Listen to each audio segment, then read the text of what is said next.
Well, it's lovely to have so many of you here today. Thank you for coming, and it's a real honour to be asked to do this.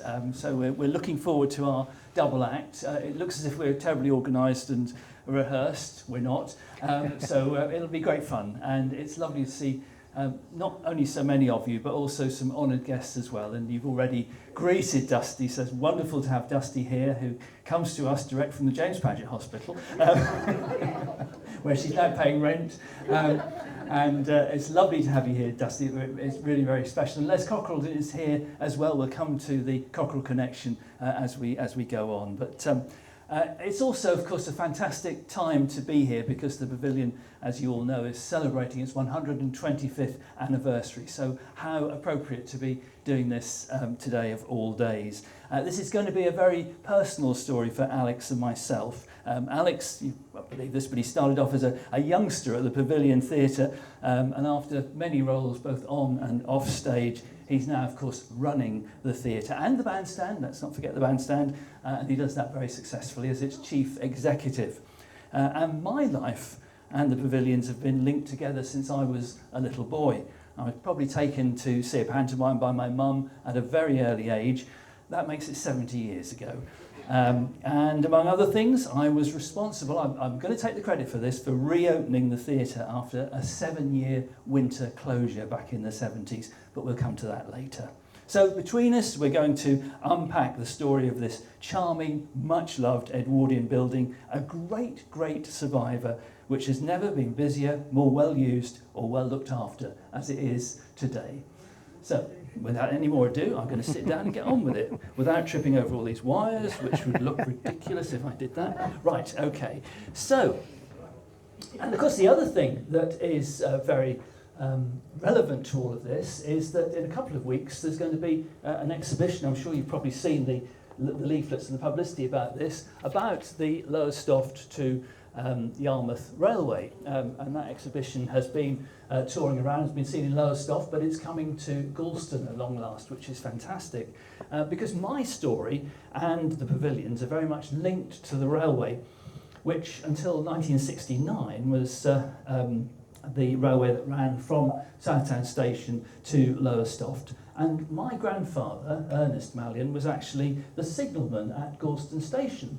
And my grandparents in the 1930s moved here, and they built their own bungalow just above the signal box, and the bungalow is still there, although my cousin has altered it now, but the building is still there. And when the railway was built around the turn of the last century, it cut through farmland on Lowestoft Road, and it left a triangle of land where 3-storey Edwardian houses were built, most of them for railway workers. And for 20 years, before we moved to Norwich 5 years ago, we lived in one of those Edwardian houses.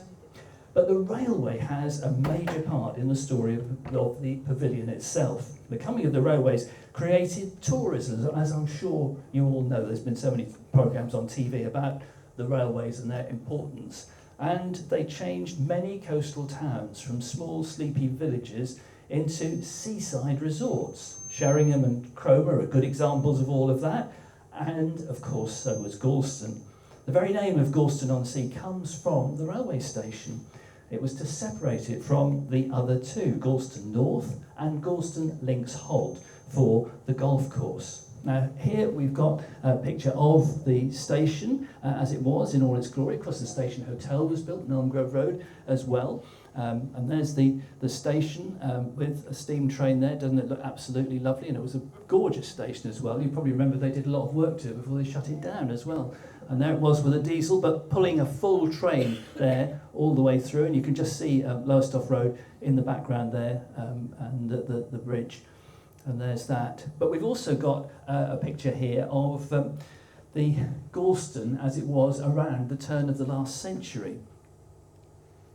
Now this is an interesting picture because, as you can see here, it's as the development is beginning to come.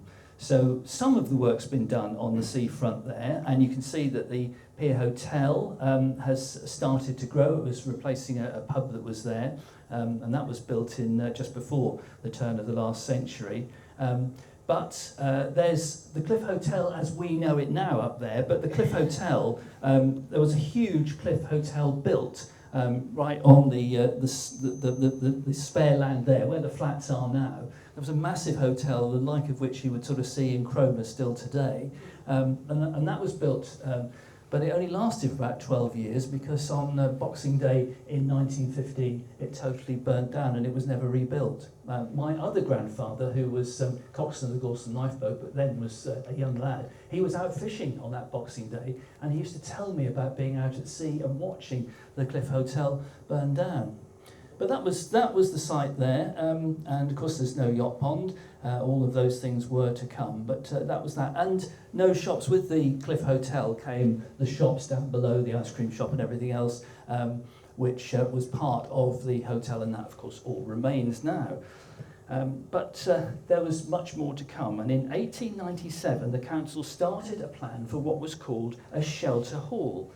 That means that the pavilion, with its ornate tea room and the balcony upstairs, wasn't planned as a theatre, it was a shelter, a place where people could come and rest and relax and enjoy maybe brass bands, especially if wet weather stopped them from playing on the bandstand. And that's probably the theatre as it opened then, back in 1901 eventually, because there were lots of discussions at the council. And as you can imagine, there were some councillors who actually opposed the whole idea of building this shelter hall. They thought that £6,000, that was what it was going to cost, could be better spent on housing. But fortunately they were overruled and the scheme went ahead. Now, John Cockerell was the borough architect. This is why it's so wonderful to have one of his distant relatives with us today. Les, it's lovely to have you here, and the name of Cockerell lives on here with us today, because he was the borough architect and the mastermind behind so much of the look of the seafront and other prominent buildings. Not least, of course, the Carnegie Library and tram shed, which stood on this very site until the 1970s when the new library was built. Now, Cockerell loved to use Dalton terracotta tiling, which was highly fashionable. Everybody was using it in those days. It was made specially at their factory at Lambeth. And along with that came a kind of Italian style of architecture known as Italianate. And Cockerell was nicknamed Concrete Cockerell. And there's his work, you can see it. And yes, it's what you would call a very stout building, isn't it? It's a lovely Edwardian building, and it's perfect for that period. And it opened in 1901 with a variety show. The main entrance, as you can see, was up the steps at the side. The front was shops and other, or perhaps the cafe there. And so it's slightly different to how it is today. The new entrance was added after the Second World War. So, not for the first time, the council handed over the running of the leasehold. And the first person to have it was somebody called Keith Prowse. Now, you may recognise that name as somebody as a ticket agent, a very famous name. Well, he took over, but surprise, surprise, he surrendered the lease after a couple of years. Then came the first really big change. Step forward somebody we probably all know, George Gilbert, the man who built the Hippodrome Circus in Yarmouth in 1903.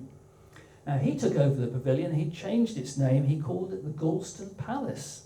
That's a strange name because that came back years later, didn't it? Because he was going to run it as a cinema, and that's what he did for 2 years.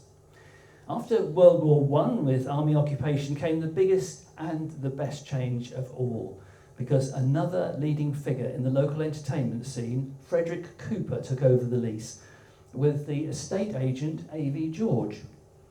Now, Cooper had a chain of cinemas, including the very ornate Regent in Great Yarmouth.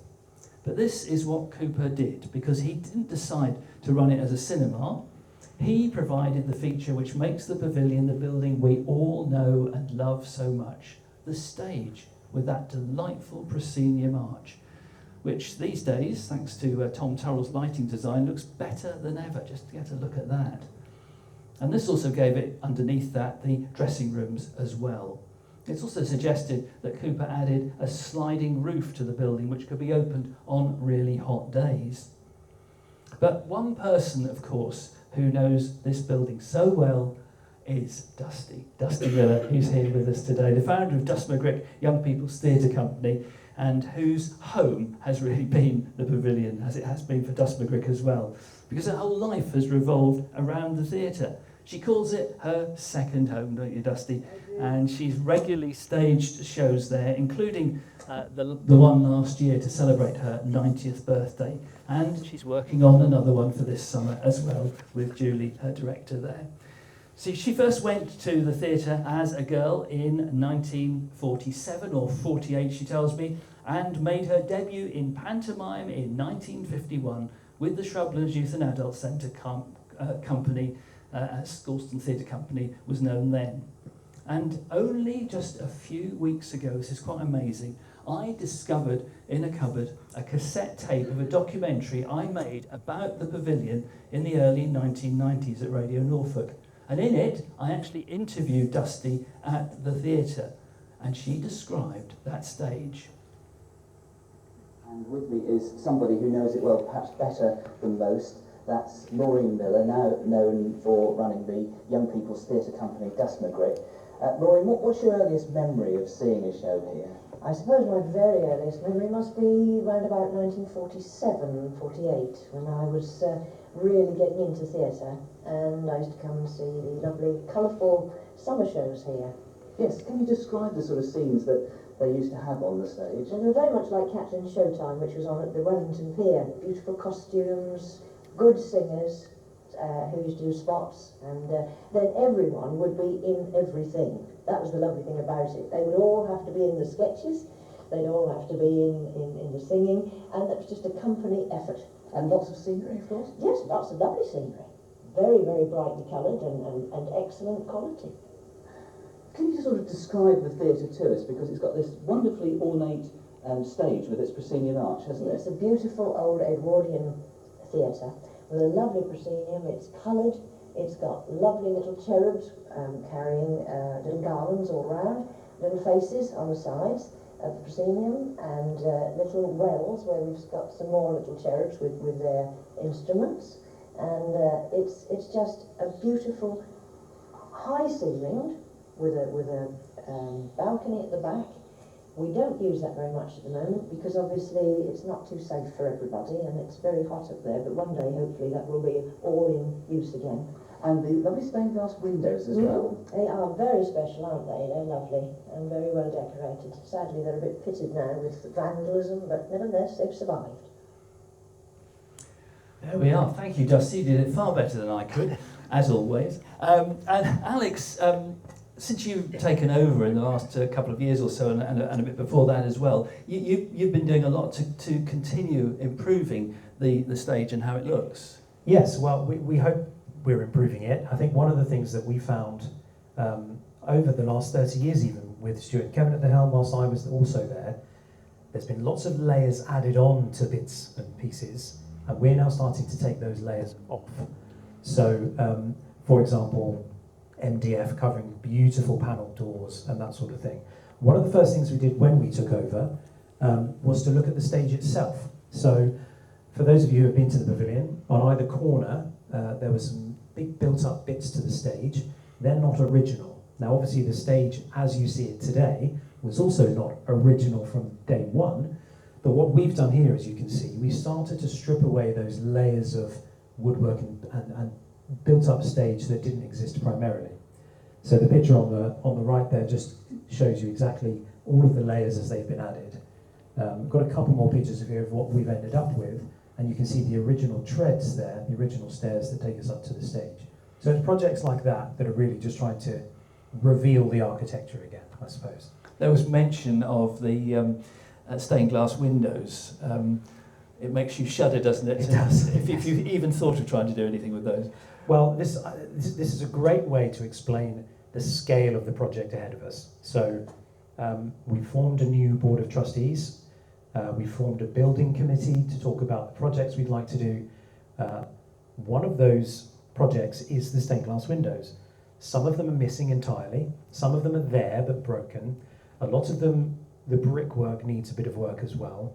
So we got some quotes about how much that would cost. There's about 180 different panels, stained glass panels around the building. The quotes are coming in at around 2.5 million just to do the windows. So that's without touching anything else. That is a lot of money. Hello, lottery. I told you last week when we were chatting about this, the story about the pavilion curtains and why they actually mean so much to me. Now, you're going to think I'm a real saddo, but I'm going to tell you this story anyway.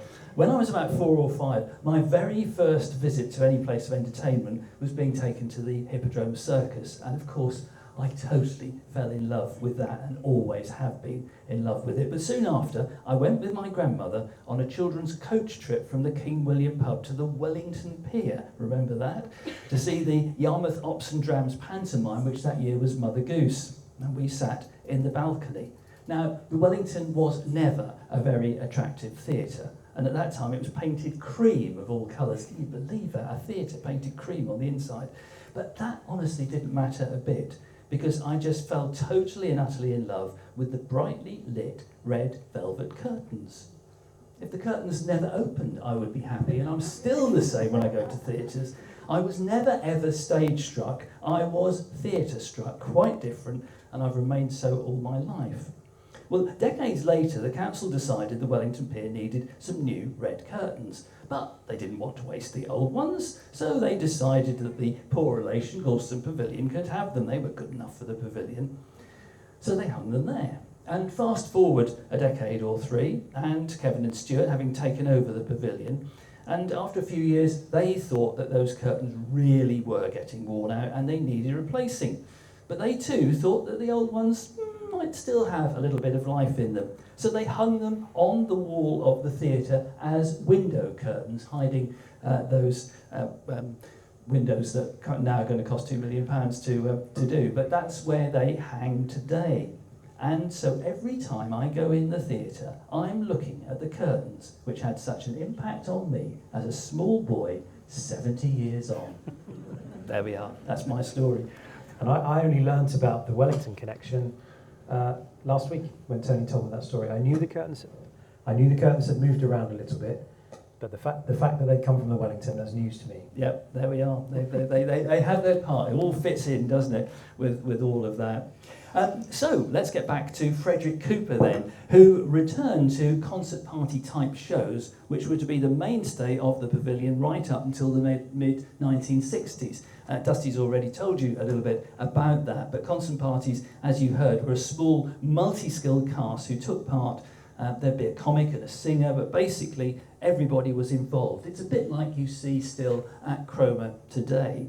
And pictures of shows here in the 1950s were given to me by Arthur Mapes, who was the stage manager at the time.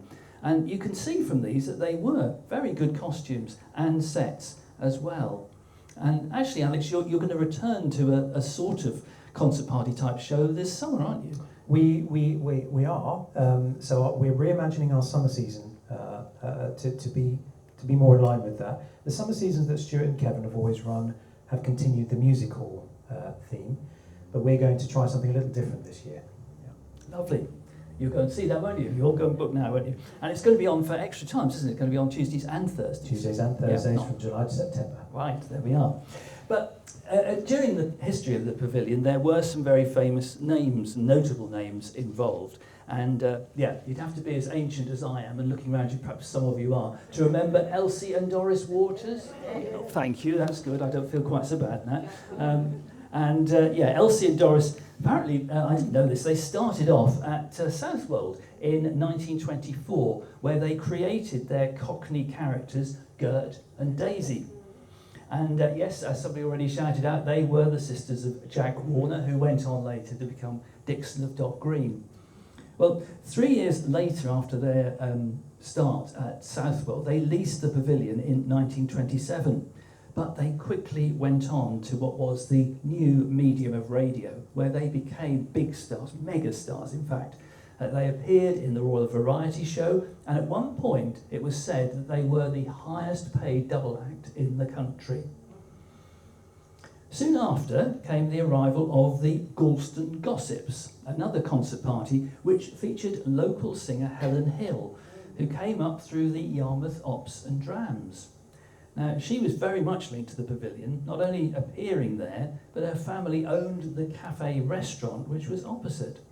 Helen also became a megastar on radio. She did over 500 programmes, including, and this is one you might remember, Much Finding in the Marsh. Thank you. I do feel at home now, it's lovely. The pavilion survived the Second World War without damage, which Alex and I were reflecting before we came on. Is quite amazing, really, but it did. It survived damage from the Germans, but not perhaps from the council, because once again the council were having doubts about reopening and subsidising shows. But the concert parties resumed. And in 1955, a young comedian made his debut. Yeah, one Bill Pertwee, who we all know and love as Warden Hodges in Dad's Army. And his picture, of course, hangs in the foyer. Now, Bill was the cousin of John Pertwee, best known as Doctor Who and Wurzel Gummidge. And Bill had done amateur comedy, but it was John who encouraged him to go professional and audition for a summer season at Gorleston. Now, here's the amazing thing about that. By an incredible coincidence, they were actually distantly related to the original Pertwees of Pertwee and Back Garage. So there he was, arriving at Gorleston Station, just opposite Pertwee and Back's garage. I don't think he actually realised at that time that he had a connection to the town. But I first met Bill back in the 1970s. He was touring in a Ray Cooney farce, which was on its way to the West End, and the tour brought him to the Theatre Royal in Norwich. So he contacted the council's entertainments officer, Leslie Shepherd, and asked if he could revisit the theatre 2 decades after his career had begun there. I was on the Yarmouth Mercury at the time, so Leslie got in touch with me and thought, oh, maybe I might be interested in interviewing Bill. Might I be interested in interviewing? Of course I was. And I sat in that balcony that Dusty mentioned, yes, very warm balcony. We sat up there on our own, and it was absolutely priceless. And 20 years later, Bill wrote his autobiography called It's a Funny Way to Make a Living. And I interviewed him on Radio Norfolk. I was at Radio Norfolk by then. But when I'd finished doing the interview that afternoon, I had arranged to drive him down to the pavilion so I could record a longer piece in the theatre where it all started for him. And this is some of the interview.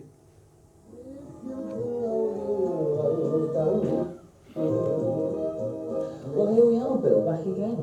I know. 1955 I was here at the Gorleston Pavilion. My first real show ever. First summer season. It's remarkable to come back and brings back a lot of memories. Yes, I came down by train. We came to Yarmouth, changed at Yarmouth. You know, I think we had two to Norwich. I think we came to Norwich and then to Yarmouth. I'm not sure. We might have come direct to Yarmouth and then changed for here. All excitement, of course, you know, and people actually coming to the station to meet us. Their concert party had arrived, and that's very much the case in those days with shows. You were their party.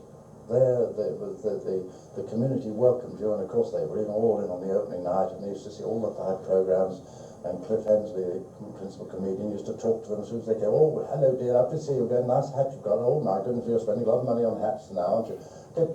Before he cracked at any jokes at all, he'd get the audience going with all sorts of silly things. And they used to come up to us, of course, during the show, while it was on, and say, oh, I've got a nice made some sausage rolls for you, I know you like them. While we were doing something, and they put them on the edge of the stage. An incredible feeling of community spirit with the audiences, and they loved it, and we did packing business, and it was amazing. But it certainly brings it all back, my goodness, it does. Looking at the Pier Hotel there, and yes, marvellous. Okay, well, let's walk inside then and see what memories it brings back. Here we are walking into the foyer, Bill. Yes, oh, there we are. Yes, gosh. Well, now that was exactly as it was.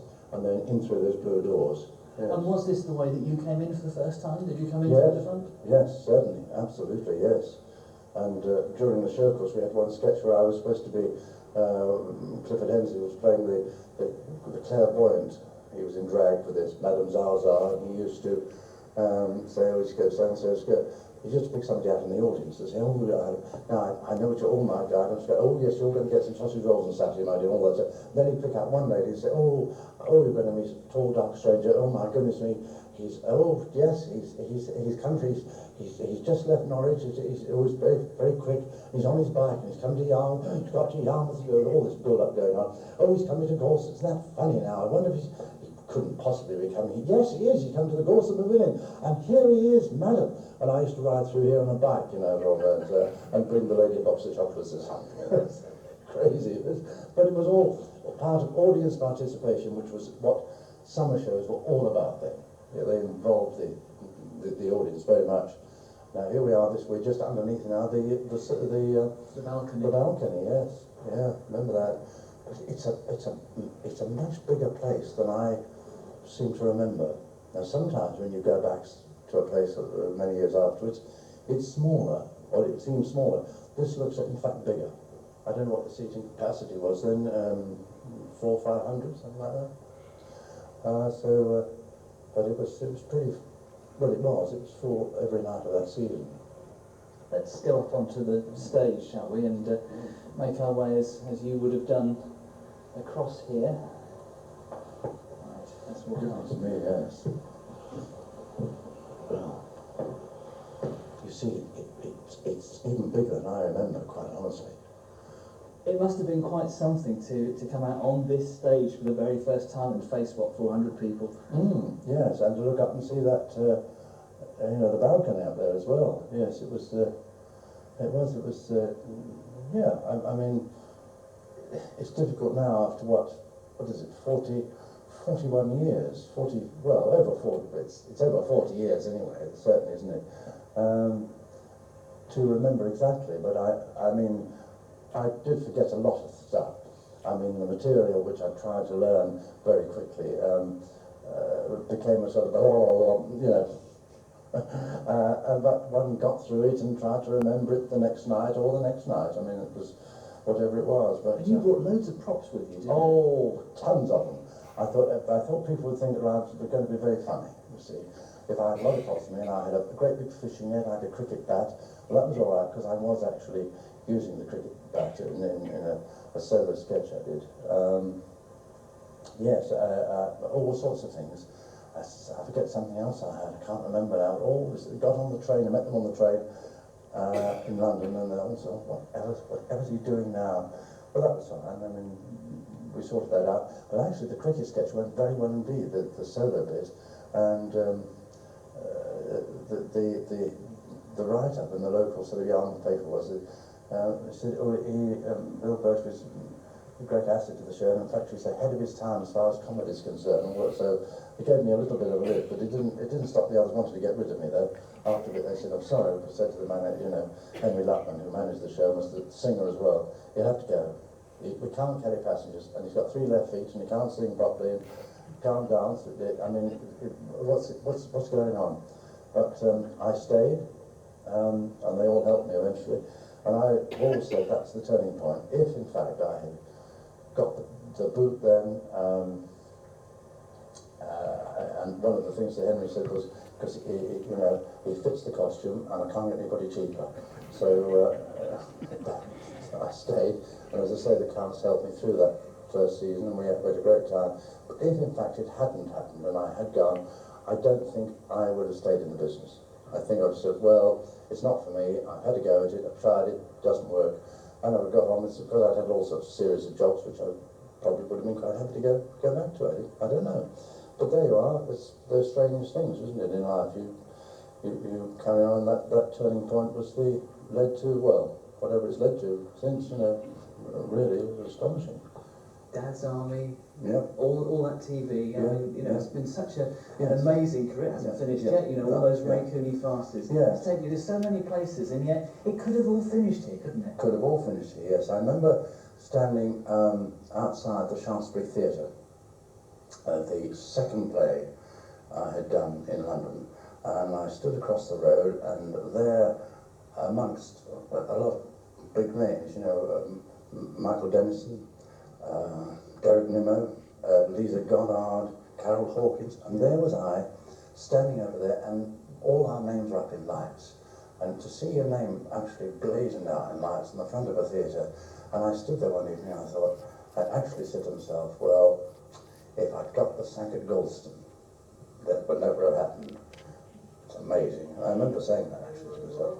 On the A21, but he comes on the T. Lovely to hear Bill's voice again, isn't it? Of course, as he said there, he had absolutely no idea that there were 5 changes of show and that he'd need loads and loads of material. And so one sketch that was quickly dreamt up for him involved him playing a small boy watching a film, eating loads of popcorn and other snacks. Well, Bill, you see, had no idea what the word mime meant. So he went out and spent loads on crisps, nuts and bananas, and he ate them all for real before being sick on the side of the stage as a result. And actually, the other lovely bit about all of that was that when the cast went to Henry Luckman and said he'd have to go, the person who led them was the singer, Marion McLeod. And of course, Bill and she fell in love that summer, and they were together happily for many, many years afterwards, which is a lovely story. So, Bill stayed on at the Pavilion, and radio shows with excerpts were often done, excerpts from summer shows were often recorded at this time, and that year Gorleston Pavilion was included. So Bill did some impressions which actually impressed the producer, and that led to him being signed to appear on Midday Music Hall, if you remember those sorts of programmes that used to go out at lunchtimes on the home service. And that led him on to Beyond Our Ken, and then the famous Round the Horn, and the rest was history for him. Well, staying with radio, let's talk about the Pavilion's versatility, shall we? Because we've already mentioned it was an early cinema, but it was also used as a radio studio. Quiz shows were recorded there by the BBC, and so was the very popular Clitheroe Kid, one of the staple diets of Sunday lunchtime comedy on the Light programme. And again, you're all remembering that. Well, this was September 1962, and I was lucky enough to have a ticket for the recording because I discovered later they were much, much prized, in fact. Jimmy Clitheroe was doing the summer season at the Britannia Pier, hence the BBC coming to Gorleston to use the Pavilion.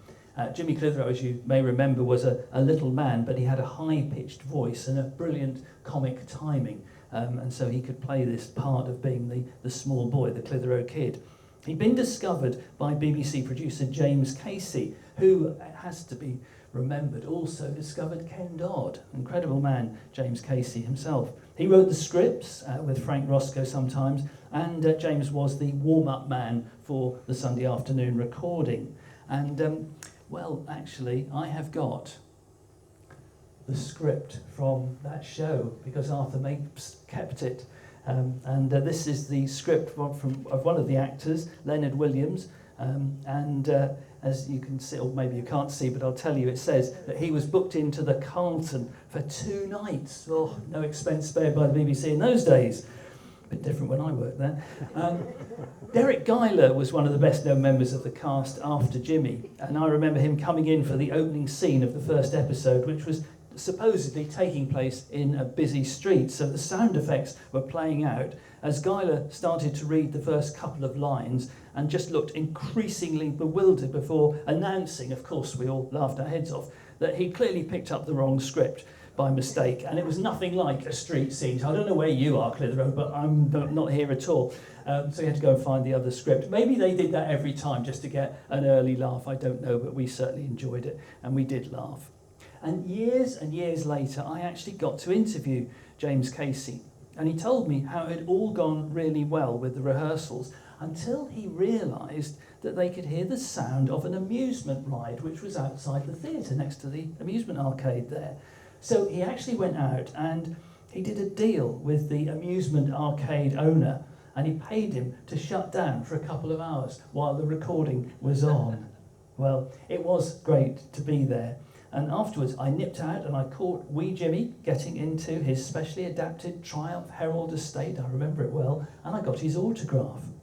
But it wasn't that which had such a great impact on my life, because it was, in fact, going down by the side of the theatre and seeing those wonderful green BBC outside broadcast vans and vehicles. And I've got a picture here of my model one that I have. There we are.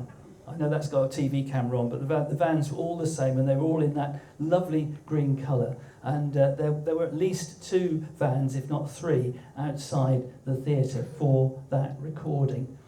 And that was just a wonderful, wonderful experience at the age of 12. And you know, that gave me the ambition to want to have something to do with the BBC, and preferably radio. And 30 years later, can you imagine the thrill when, as the producer of our Radio Norfolk comedy quiz show, Should the Team Think, which I had put on at the Pavilion, I took to the stage of the Pavilion for our recording, and I put our outside broadcast van and other vehicles in that very same spot where those ones had stood all those years ago. What a privilege to have totally fulfilled my ambition in that way. Alex, what I do remember about doing that Radio Norfolk recording of our quiz programme was that there was a very helpful young member of the Pavilion team who was working the theatre mics and sound, and that of course was you. But you'd started the Pavilion in the Stage Door Youth Theatre. Did you have ambitions at that time?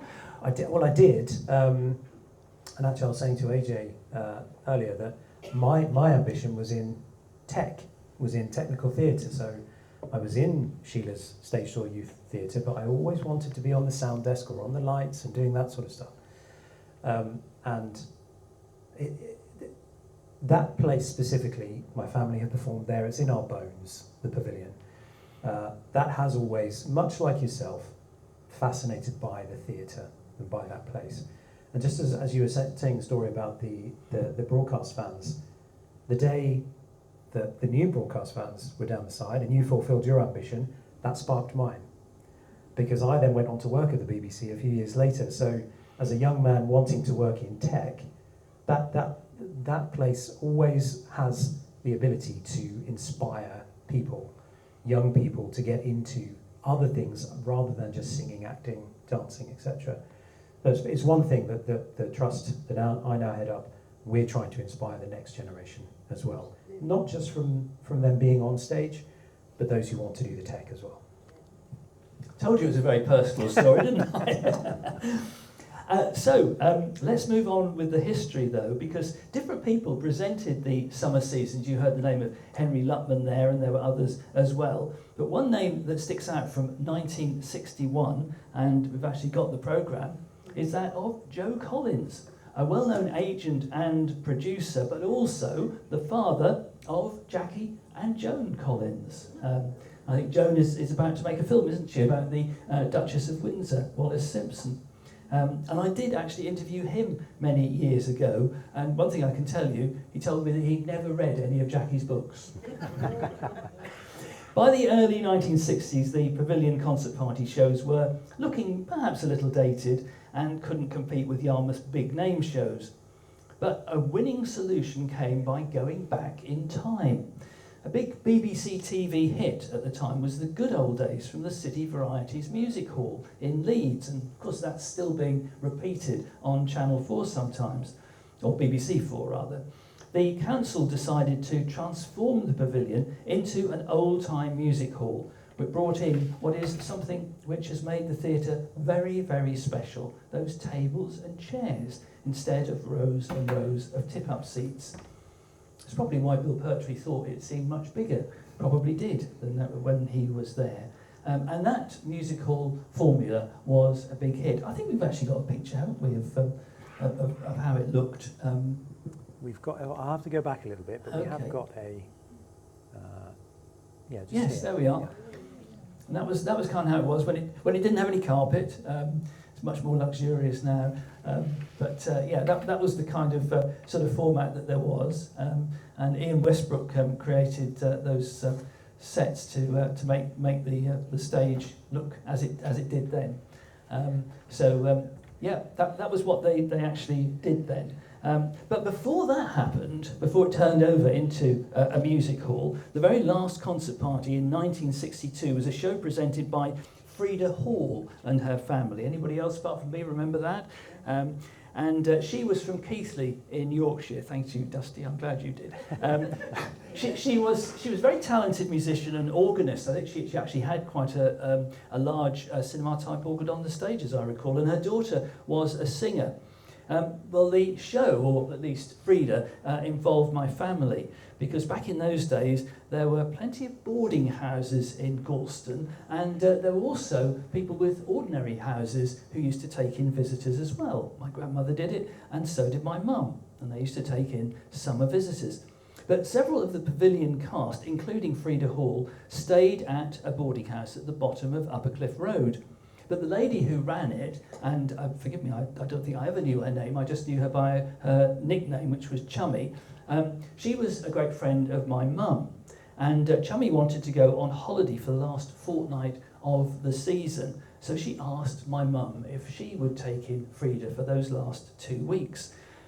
My mum readily agreed. I'm sure she welcomed the money, but then she regretted it, because she wasn't used to having a star of the stage staying with us. And Frida Hall wanted her cooked breakfast when she finally woke up at 11 o'clock in the morning. Which didn't please my mother at all, because she was a home machinist and she wanted to get on with her work and also getting lunch ready for my dad and me. And then Frida asked if her husband could join her for the final week of the show. "My husband's an alderman," she said, "in the council." And she told my mum so many times that. My mum used to go, "Yes, I know your husband's an alderman." My mum wasn't actually sure what an alderman was, but it sounded very important. It was actually what they used to call senior councillors in those days. And when he turned up, he was just a pleasant, ordinary man. And my mum was so disappointed because he wasn't wearing a gold chain. That was Frida Hall. Well, Music Hall ran for a few years and that was reasonably successful, but over the road at what was then the Floral Hall, things were not so good at all. The council, it seemed, couldn't run a dance in a dance hall. The unchanged summer programme of cosy events included organist Eddie Gates. He was quite a character, actually. He was a blind man and yet a brilliant, brilliant organist. There was the occasional band, and on Friday nights there was an event called Cheerio Gorleston, which was sort of aimed at holidaymakers, but in my experience it mostly attracted locals. And it was losing money as well, and something needed to be done. In fact, one councillor suggested some sort of bridge linking the pavilion and the Floral Hall together to make an even bigger venue. That idea didn't get anywhere. But what they did instead was sign up a 7-year lease to turn the Floral Hall into an amusement arcade for the summer season. And that meant putting down a temporary wood floor to protect the sprung dance floor, for which the building was famous. The Floral Hall resumed life as a dance hall and function room in the winter, and the pavilion became the winter storehouse for the temporary floor and amusement machines. Not that the pavilion was greatly used in the winter, but it was totally shut down for 7 years or more. The lease ended, nobody seemed to notice. In 1975, I joined the St Andrew's Church Festival Committee. The autumn festival was getting bigger and wanted to become even more popular and attract a wider and larger audience. So one committee member suggested putting on an old-time music hall and said he would be willing to produce it. Good idea. But where could it be done? So I said, well, the pavilion would be the obvious place. So they all said, but it's shut in the winter. No, it isn't, I said. It was. I went across to Leslie Shepherd in his office and I said, could we reopen the pavilion? Would that be okay? And he said, yeah, that's a great idea. He said, but the heating's rubbish. It's ever so cold in there. But the guy who was the producer, who's going to produce the show, a chap called John Newman, worked at Caister Heliport. So he said, there's no problem, we'll bring in the huge blowers that we use to heat the hangars. And that's what we did. So I actually helped to reopen the theatre and start its all the year round use. I also appeared in a sketch in that show. As chief reporter of the Yarmouth Mercury, I wrote a weekly column called Around and About with Scout. Some of you may remember, some of you may prefer to forget. The sketch involved me dressing in an adult Boy Scout uniform. It was all great fun, I think. I think I just about remembered my lines. And we did sell out that show. It went really, really well. And having done that, Gorleston Theatre Company, who'd been forced to use the Floral Hall and its tiny stage for their pantomime, can you believe that? But they managed to squeeze on there somehow or other. They realised what we'd done, so they took their show back into the pavilion, and the rest, literally, as they say, is history. Now, I've never really wanted to act in a show, produce and direct them, yes, compare and host them, but please, not learning lines, I can't do that. However, there was one little exception for children in need. Wait for this, Brace take yourself. a deep breath. Oh. Oh. Whoever is that? I think my son Tom sneaked down and took this photo of me. I ought to explain what's going on, don't I?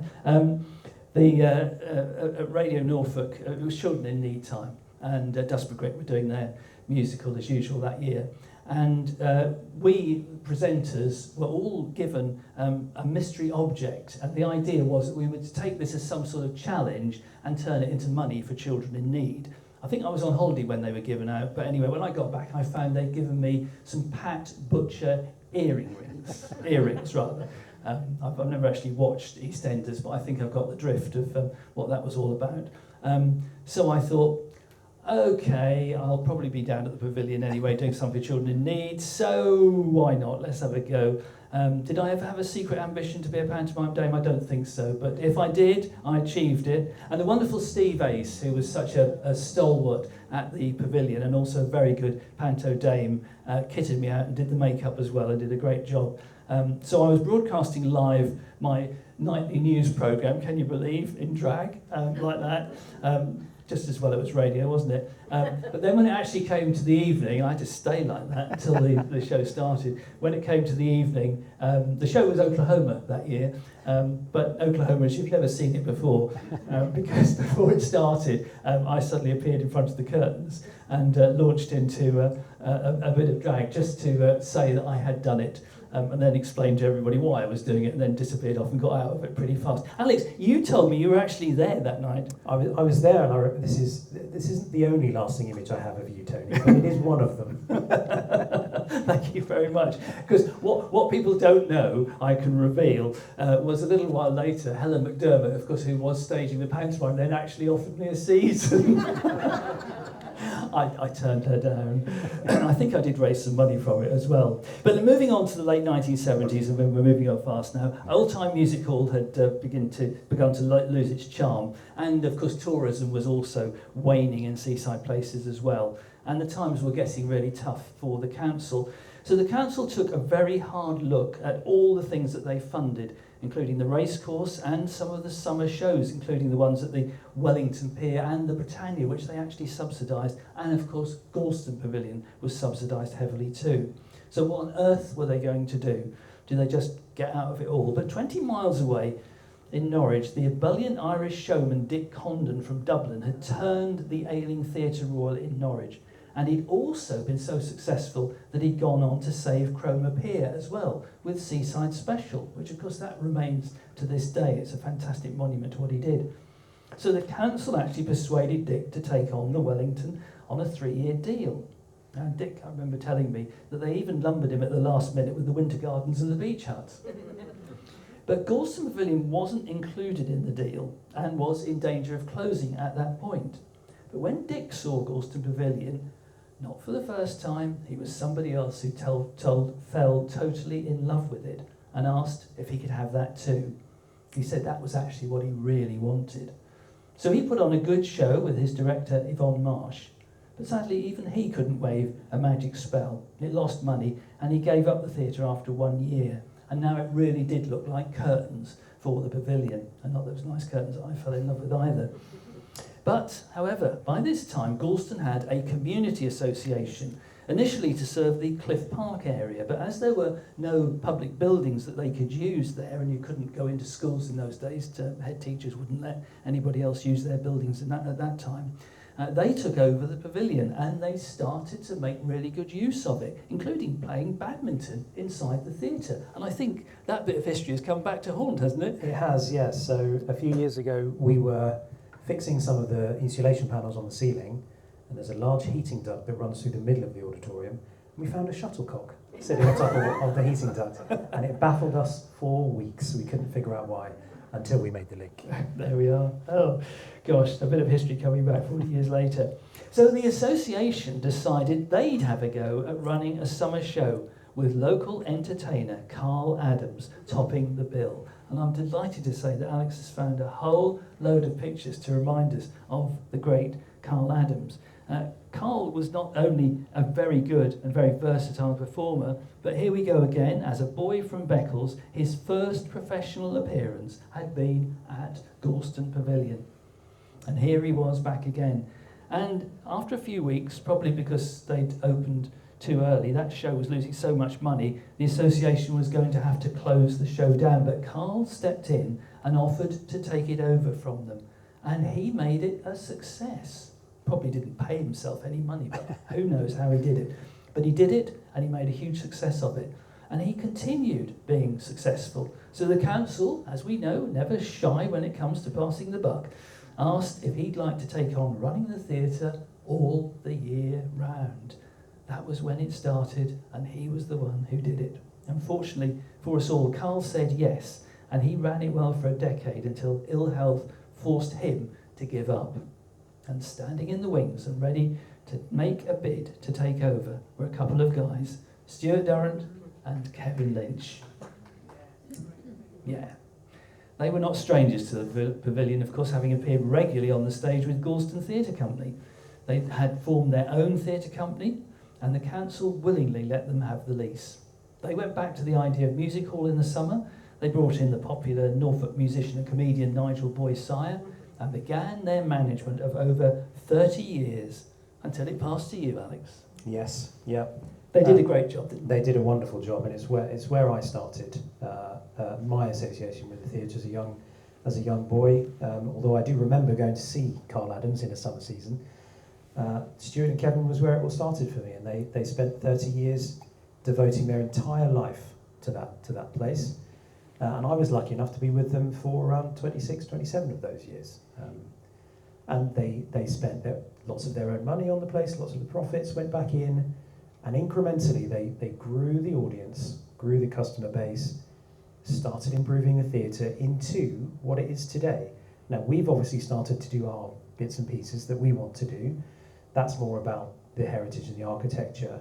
And one thing I always say to the staff is, nothing comes off the walls unless you ask me first, because if we start tinkering with the character of the building, we might start to lose some of that magic that Stuart and Kevin injected into it. Because it is a wonderful building because of what they achieved. They really brought such a family and such a community into the building, and that truly has made it what it is today. So we are standing on the shoulders of many, many giants, but Stuart and Kevin particularly. Certainly, and that is so true. And of course, what we must mention as well is the addition of professional pantomime at Christmas, which was something that Helen McDermott and Des Barrett, recently deceased Des Barrett, and Ian Westbrook brought to the theatre, didn't they?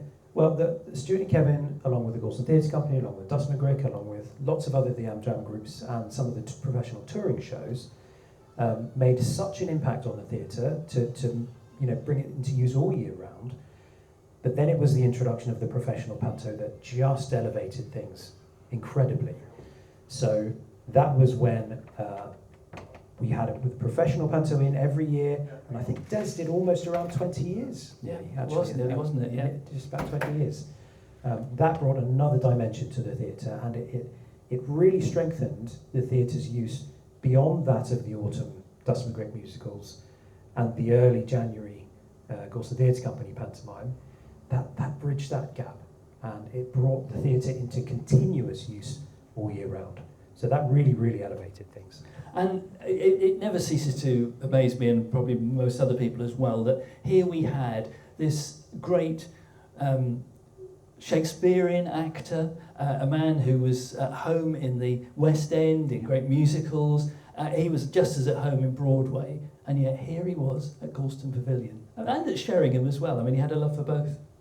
Yeah, and I was on Radio Norfolk with Debbie from Sheringham chatting about Des, and we couldn't believe our luck really either, that we had such an iconic member of the British theatre community sitting in our theatre, producing a pantomime and telling us all of these wonderful stories of his life and how he got started and the people he knows, the parties he's been to, all of that. And now he is in Gorleston.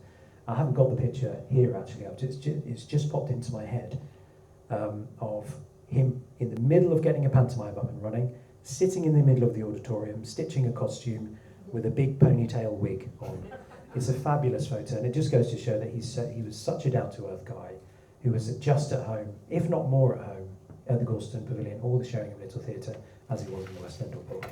And here's the thing that I think was one of the most incredible things that's ever happened at the Pavilion, that somehow, well, the first incredible bit was that you managed to get the rights to perform Alan Bennett's play, The History Boys. I mean, that was amazing in itself, but it was something that Des Barrett had made his own. He'd been playing it for many years in the West End. He'd taken over from the guy Griffiths, who created the part, and he'd gone to the Broadway with it, and there he was. And Stuart asked him if he would just come and do a workshop with the cast.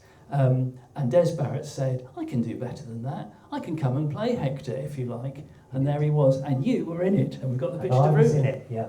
You were one of the boys. And from by this point, we'd known Des a number of years, so we were still all a bit starstruck with Des, as you'd imagine. But by this point, having him in the building was normal. But to be on stage with him and to perform with him, and to be in rehearsal with him as well, was another dimension. And like you said, to have Des offer himself up to play the part so graciously and so quickly, sure, of course I'll do that.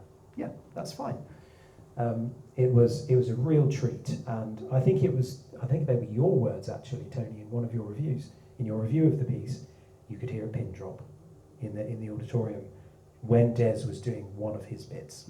It really, really was a treat, and that was by far and away one of the highlights of my time at the theatre, was standing on stage with Des performing History Boys. Yeah, and I'm sure, and anybody else who saw it as well, it was just absolute magic, and it was one of those wonderful occasions when you sit there at the end of a show and you just want to sit there for a minute or two or three or four, because it was just so wonderful and spellbinding. It was one. It will always stand out, certainly for me, and I'm sure for you, as one of the great moments of the theatre. Let's move on very, very swiftly though, because we've talked about the versatility of the theatre. It's used as a radio studio, and it has been a cinema and all those things. It was also a TV studio. I mean, what I didn't tell you was that the very first makeover show was one called Change That. I don't know if you remember that. That introduced Lawrence Llewellyn-Bowen and Linda Barker and people like that. And they went round to different venues. They started it at Gorleston Pavilion, and they did that because Mark Curry was the presenter, formerly of Blue Peter. He was the presenter of that show, and he was doing pantomime at the Theatre Royal. So once again, for that reason, they came to Gorleston Pavilion, and that launched that series. But they were recording it when I wanted to go over with Bill Pertwee. And can you believe the cheek of me from the BBC going in and saying, excuse me guys, but I brought Bill Pertwee over, and I couldn't have the theatre for a bit. And they said, yeah, go on, we need a tea break. So they cleared out for us so we could do that recording that you heard with Bill Pertwee. But that was another wonderful occasion. And then more recently, of course, it became a film set for the film Yesterday. Yes, yeah, another real treat for the whole of Gorleston, actually. The scouts came in, and we had some folk coming in saying, can we use the theatre? Can we have involvement for you for this upcoming film? And we get asked various things over the years, of course we do. Didn't think too much of it until we realised the actual scale of what was coming to the town. So whilst they didn't do any filming within the building, they were doing all of the exterior shots, all of their equipment was within the building, and wonderfully, Danny Boyle popped in to film a little piece for us, offer us his name as a patron, and film this piece that we put out to promote the theatre. And that was just such a wonderful time and such a lovely team as well. You got some outside lights from it as well. We got some outside lights from it, yes. They had to do a very specific, I don't know if you've seen the film, at one point all of the lights shut down and the world shuts off for a second. They had to install all of those lights around the pavilion, around the amusements, all around. I think they even put some lights in the lighthouse, actually, so they could control them and shut them down. And so, of course, they left them there, and then we've got some very nice decorative lights around the building. Very good too. Speaking of which, you are looking at the whole building and what you might do with it, and that includes the outside. There are plans that you would like to do, not just the stained glass windows. Yes. So the Gorleston Pavilion Trust is the charity that now owns the lease of the building. The trust is really focused on the building and the restoration, preservation of the architecture and its use as a theatre. All of the bits that go on the inside, the business of the theatre and that sort of thing, are siphoned off slightly separately. So the trust is really focused on the building. When we took over the lease, we had a condition report done, as you'd expect. We appointed our own architect to do one. The council appointed theirs. The council said there was around £200,000 or £300,000 worth of work to do. Ours said around 2.5 million. So we trusted ours a little more. But we've got a real job ahead of us. And there were some emergency works that we had to do when we took over. I've got a photo here of, this is one of the small copper roof at the front of the building, which you don't really notice because it's covered in a balustrade. This copper roof there was some attempted theft for the copper, so it was damaged, and that caused quite a lot of damage to the studio, was the tea room, the cafe originally. So we had to get that replaced because it was dangerous. At a cost of £18,000 just as we took over. The decorative cowl there that you see actually now stands in our toilet foyer, because within 5 years we have to put that back. So we started off with some quite heavy costs in year one of owning the lease to do these priority works. And there's still a couple of bits that we need to do as priority.